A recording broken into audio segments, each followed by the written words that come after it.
Well, I'm here with a couple of friends in Seattle, Washington. We've got some Seattle-ish scene behind us of water and fog, perfect, and birds and boats. But just as important, I'm here with Cristanne Miller, who's joined us. Thank you so much, Chris. Thank you for inviting me. And Davy Knittle. Hi, Davy. Hey. So we're here to talk about a poem by Emily Dickinson, and Chris is going to read two versions of it and explain that, and then we'll get started talking about it. Great. First, I'm going to read the version that she retained and bound into a fascicle. It has some alternative words on the side, but I'm going to read, as it were, what she wrote first, not the alternatives, and then I'll read the version with the alternatives, which is also what she sent to Susan Dickinson.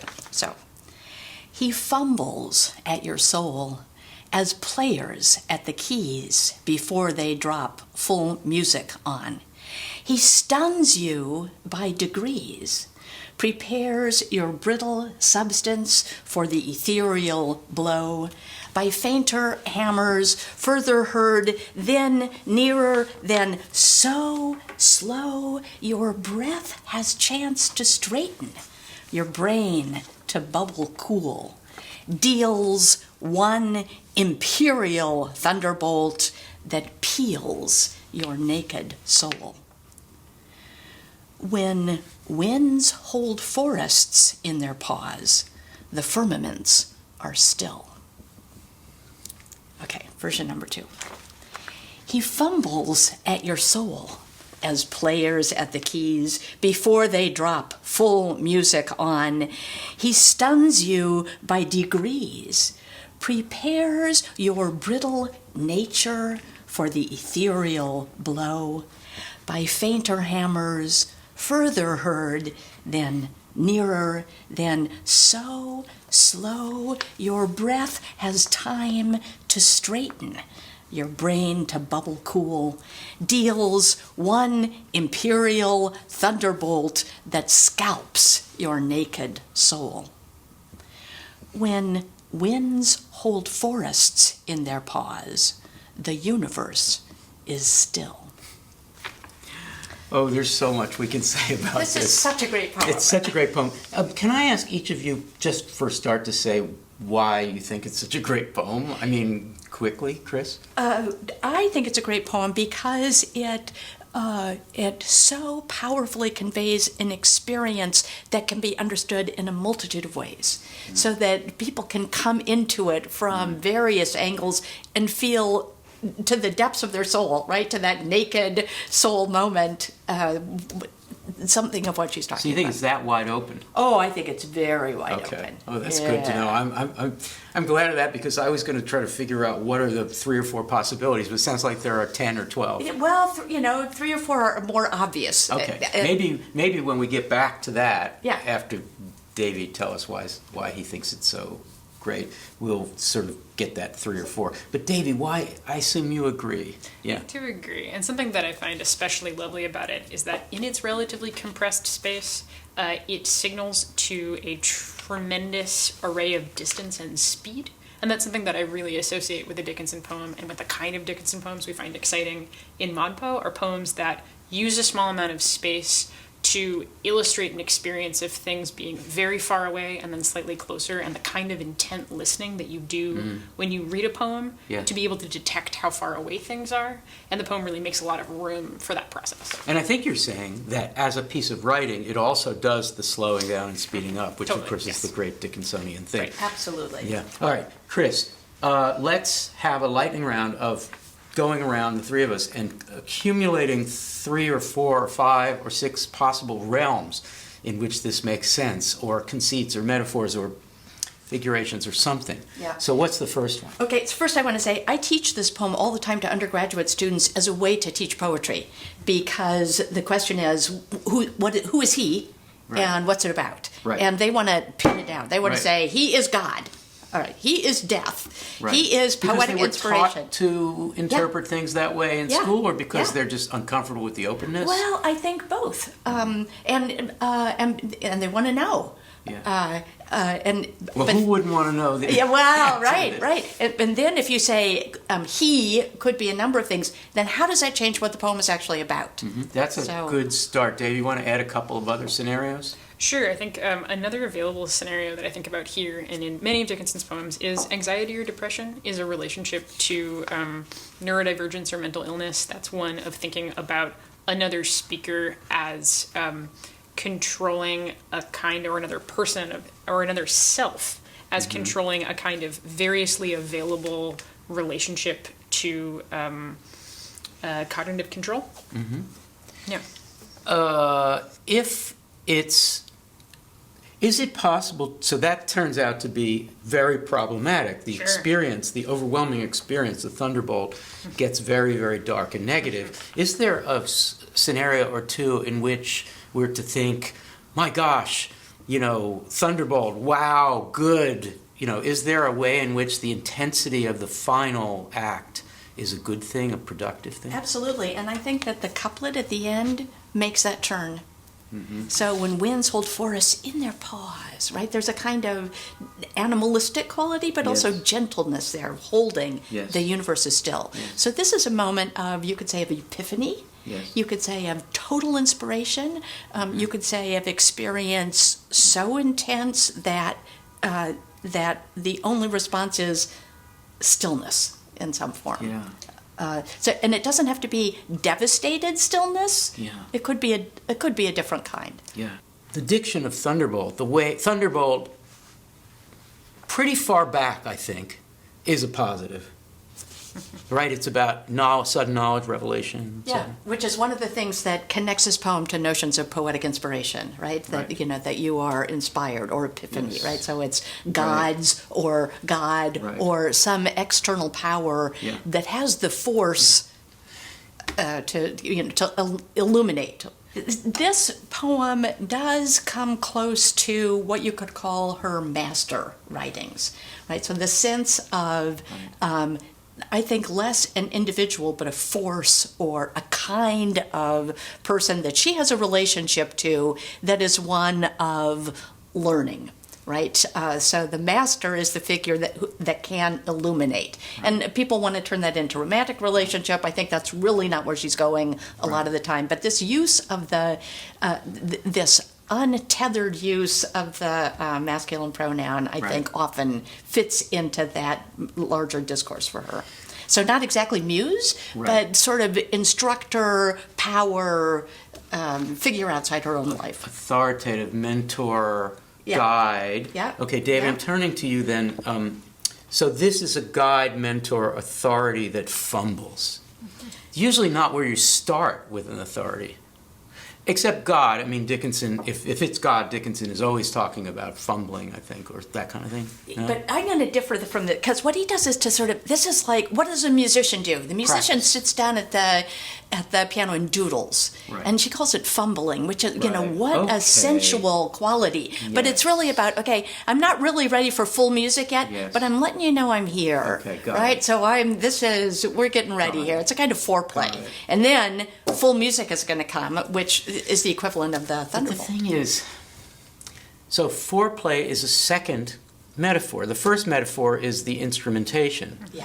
And the X, the thing we say could be 4 or 5 things, is the thing we want to talk about if we're doing classical pedagogical interpretation. So when we get to the third level, we're really far away. Okay, so Davy, can you help us with the conceit, the first conceit, which is the instrumentation? Can you take us through it? Because the best Dickinson poems do it for a while and then they think, I think I'm done with this and we're going to vary it. So can you take us through? Sure, and I think if we hang out with that conceit of instrumentation as sound, then we Yes. get sound all the way through. Then the thunderbolt becomes part of the sonic logic of playing. Right. That thinking about them not necessarily as a shifted conceit, but as a continuous conceit, then we get ethereal blow as being sonic also, and we get still at the end. The universe is still as soundless as not moving, and I think that's what's so important to me about fumbling is that it's tactile,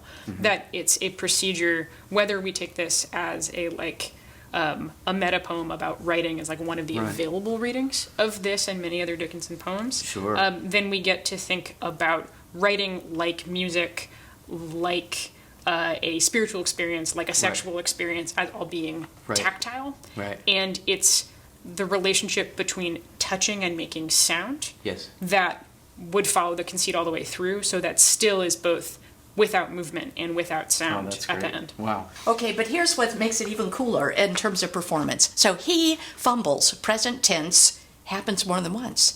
Who does it happen to? Not me, you. Right? Yeah, who's you? Yeah, who's you? You is everybody, right? So this is She's an experience generalizing that about the theoretically we experience. all have. Yeah. And we all have it more than once, right? He fumbles at your soul, right? You know, so think This about is it. what happened. This is what happens. It's either multiple or it's a present condition, that the present condition of reading the poem draws you to the attention of what's happening What's right now happening, is he fumbles at your soul. Well, what if? Sorry, go ahead. No, go ahead. Well, what if he? So what if this is? So back to Metapoetic. What if this experience is the experience one might have of a poem such as this very one, and then he is actually Dickinson? Sure. So we can talk about the playfulness of pronouns in this poem and generally. Davy. Totally, and I think that it's, while Dickinson doesn't write about like an experience of muse, Dickinson endlessly writes about process and endlessly writes about the generative and transformative procedure of reading and or writing. Right. And I think that the play of the pronouns also, to me, gets a little bit of play of human and non-human because of these final lines, this final couplet, when winds take forest in the pause. So we keep thinking about something tactile happening, that the fumbling is happening with hands, and like we Yeah. get the sense of that because of players at the keys. Yeah. And yet we get not hands ever in this poem, but paws. And I really find myself catching there, of thinking both about like a kind of like colloquial homology between human and non-human, of thinking about like, oh, I'm a mammal, Yeah. more importantly than I'm a human. Yeah. That like this is perhaps a human experience, Yeah. but also like maybe a kind of reaching at like a human non-human shared experience of being. I don't know what to do with that, but I really Yes. want to use pause as a clue to Yeah. other available readings. That's great. That leads me to this next question for Chris. Pause makes me think that the stalking, that a reading of this poem as a kind of slow, careful something, possibly some dark aspect of being, an animalistic being or person, a he. There's the stalking that occurs is the stunning by degrees, and then it's slow, and then pounce, and pause. Pause really pushes that reading. Yeah, I don't know. Okay, so because you get the verb hold. When winds hold forests in their pause. So first of all, winds don't have pause, but it does take you back to meteorological, climatological events. So this is like when there's a huge storm. Right. Winds are holding forests in their pause. You know, Well, they have in that there, kind of as power. it were, pause. Yeah. Right. Well, they- right. So the metaphorical. Then the universe is still. The firmaments are still. Right. So there's that. That's the kind of meta comment on what's happening. But the stalking reading gets complicated by the fact that there are really two agents of action in a way in this poem. So he's fumbling, and he fumbles, stuns you, prepares, deals. But he's doing it so slowly that you have time to get ready. So it's as though you're responding in a way that's opening you to that thunderbolt. So your breath has chance or time to straighten your brain to bubble cool. You're getting ready. And there's a sense of not, those two lines don't give me a sense of threat. They give me a sense of receptiveness. I want to return in a little bit, Chris, to the knowledge that you have as a Dickinson editor about the alternatives. But first, Davy, we've kind of hinted at this, but I think it's time to go back to it. How can a poet get away with varying such a really well set up conceit? Well, I think in part because it becomes about the experience of hearing sound rather than the experience of making music. And where Right. that shifts for me is by fainter hammers further heard than nearer than so slow, that the piano isn't moving.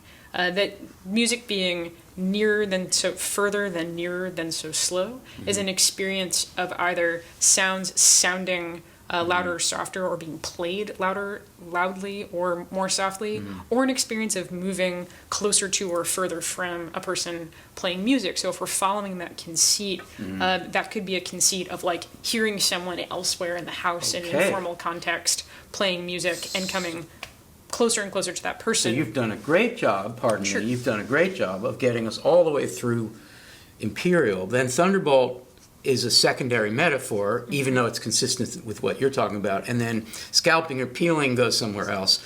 But then we get to the forests and we're way off, right? Totally. And especially because when winds take forests in the pause, the universe is still. Do winds take forests in their pause by not blowing? Because that's what would make them still. So as players at the keys is one metaphor for the fumbling at the soul that's thinking about like on the scale of a piano, like a body in front of an instrument. Right. And then thinking about the winds taking force in the pause is a repetition of that same conceit at a much larger scale. That's no longer body and fingers and keys, but winds and forests as keys being played by the winds, repeating rather than pivoting away. Very nice, thank you. Before we ask Chris to tell us a little bit about the variants, Davy, you said at the beginning when we were accumulating possible realms of knowledge or understanding that this might be about, you talked about neurodifference. You didn't use that word. What did you use? Neurodivergence is the word that I used. Neurodivergence. Do that reading. It's really interesting. Sure. I think that we have been reading this as a poem that's thinking about some kind of intense experience that's both physical but not necessarily perpetuated by a physical interaction, and thinking about physicality that's coming from cognitive experience could lead you to a lot of places. I think one of the places it could lead you is to an experience of neurodivergence or anxiety or depression, and especially because the experience that's being had here is both traceable within the metaphor of the music being played, and also kind of not traceable, that it's not possible to trace back to a point of origin, even as it's possible to identify the way that its effect shifts fainter, further, nearer, slower, and if we're thinking about possible forms of like physical recovery as of a result of cognitive experience, your breath has time to straighten, your brain to bubble cool, to think about when does a cognitive experience turn into something that you're managing with your body. It seems like one way to think about the relationship between physical and cognitive So theories. stillness is at best managing the anxiety. It's not a solution. It's not the eye of the storm revelatory piece. It's not like we're going to cure your anxiety, but what you need to do in life is sort of manage moments like that. It might also be about its momentary disappearance, about having a physical sensation of a cognitive response that disappears as quickly as it appears. Which art might do. Sure, totally. Yeah, and that's not necessarily exactly what we were saying at the beginning, not necessarily positive or negative, but just like clearly intense. I want to invite each of you to, and I'll start, to point out just the idiomatic brilliance of Emily Dickinson's phrase-by-phrase writing, and then I want to turn to Chris and ask about the variants. For me, and I'm glad I'm going first because I didn't want either of you to take this one, the line before they drop full music on is so contemporary. Drop on, in terms of music, almost sounds like it's post-phonograph record. It's really very digital. I don't know, there's just something DJ on the radio. Anyway, I really think that she is totally speaking to us in our language somehow in this 19th. I want to know, and maybe Chris actually does know this, but I think ultimately you had to have sort of transported yourself back to the 19th century and listen to the way people spoke as opposed to write. We don't have recordings, but before they dropped full music on, I'm going to guess that people didn't talk that way typically in the 19th century. I'm going to guess they didn't talk that way. Wow. That's all I want to say. Davey, you got one? Yeah, for me, what's catching me is your breath has time to straighten.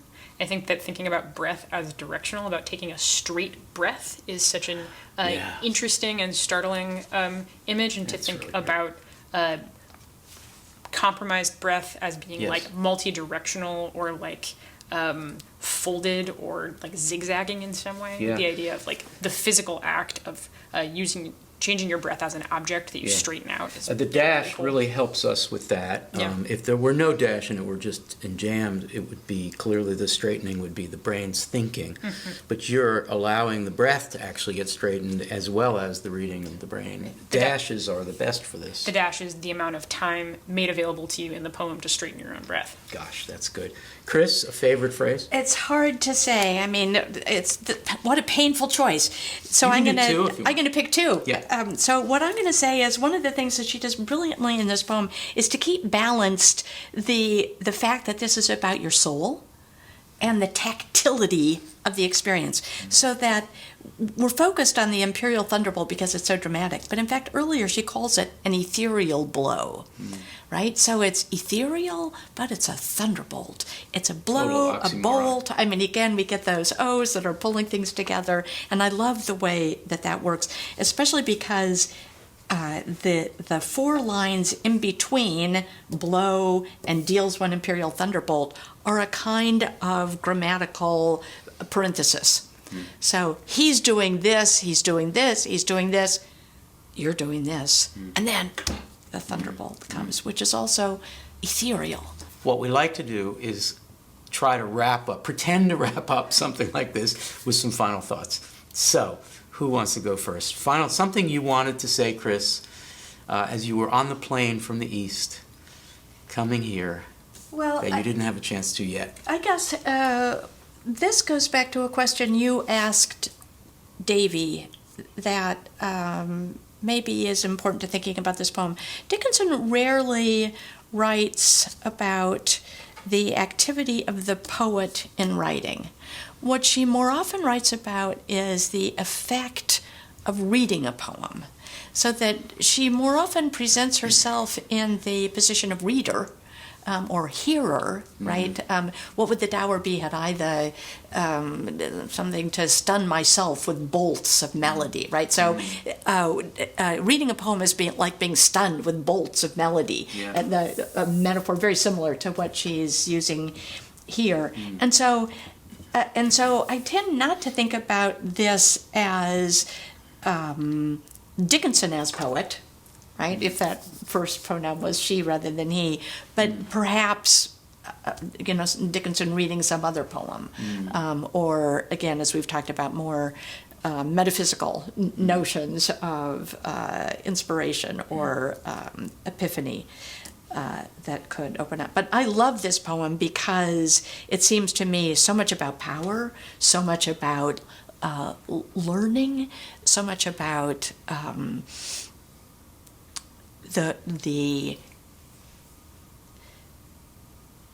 the ways that you cannot divorce the tactile from the oral, from the experiential, from the soul, and she pulls it together beautifully.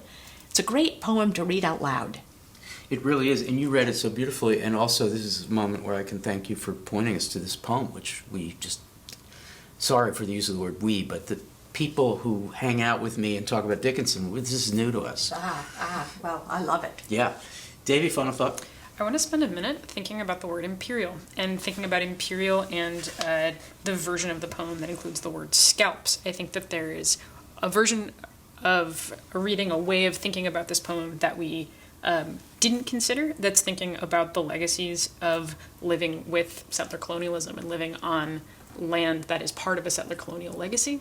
And it wouldn't, because Dickinson thinks so much about power and so much about the specific situated natural environment around her, and because there's so much interesting and complex gendered language and gendered pronouns in her poems, that feels like a reading that's available, of thinking about within the different ways that power inheres in her life as a person living with language and as reader, a person grappling with forming a relationship to land available to her because of its claiming as part of the settler colonialist legacy, feels like something she might have been thinking about.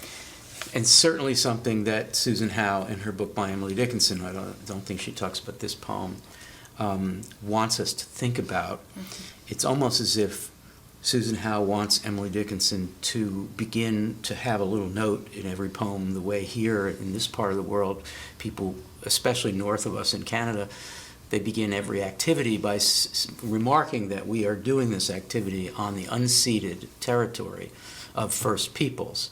And it's possible to read this as building in to imperial, to scalp, and also those forests. Yes, Sure. exactly. Right? Into the That's saying, you know, forest, we're having this aesthetic experience, but it's not just the aesthetic experience of a European sonata that's being played perfectly by a great performer, but you know, there's a wider view of performance and sound that we need to take into account. That's a friendly reading of that.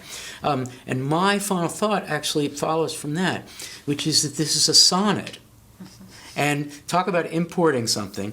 Now, of course, it's a Dickinsonian sonnet, so like it takes you a half hour to even realize there are 14 lines and it has a couplet at the end. But and as such, it just makes me even more excited about the powerful radicalism of saying, well, you know, I'm writing a sonnet. You won't notice it, but I'm really going to take all those